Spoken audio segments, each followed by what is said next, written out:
na yung pinapabili niyo. Lagay mo dun. Salamat na.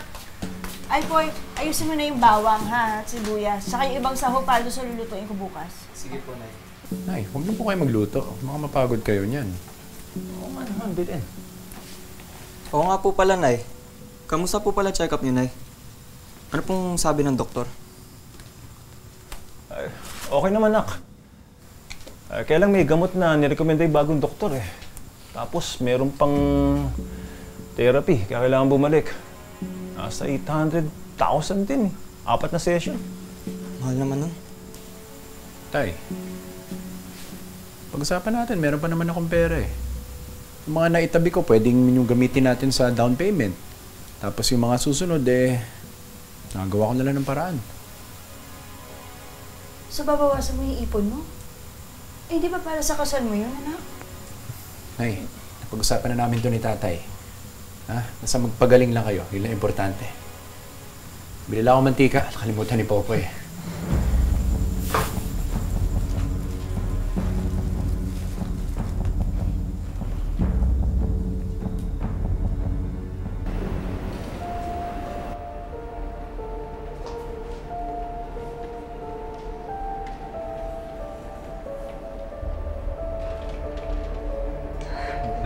Nay. Saka pupunta.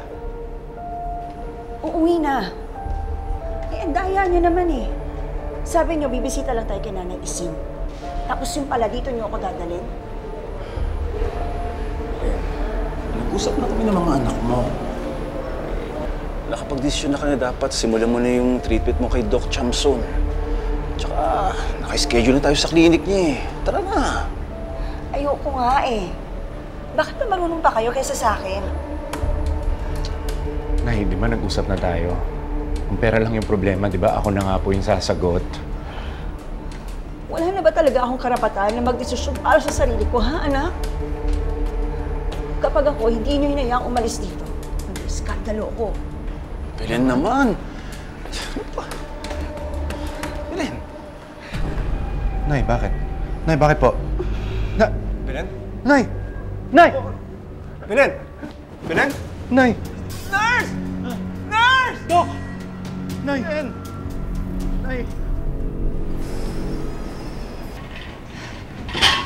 Alex, Rose, kamusta si Nanay Belen? kasama niya si tatay sa loob. Isa lang daw kasi yung pwede pumasok eh. Kailangan ba daw siya i-confine? Hindi naman. Low blood lang daw siya kaya medyo nahimatay.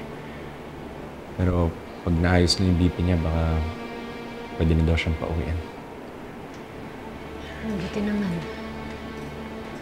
Buti na lang, ganun lang yung nangyari kay nanay. Kasi baka pag medyo lumala pa yung pakiramdam niya, hindi ko alam kung baka hindi na maging sapat yung ipon ko.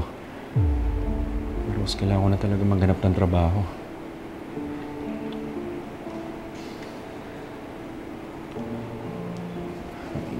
Iniisip ko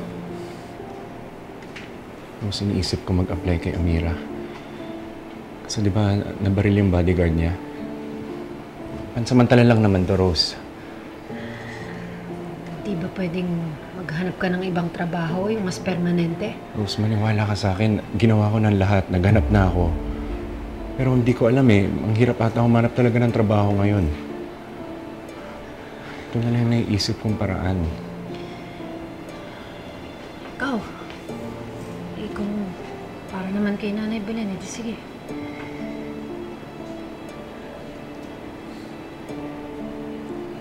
Oh, salamat.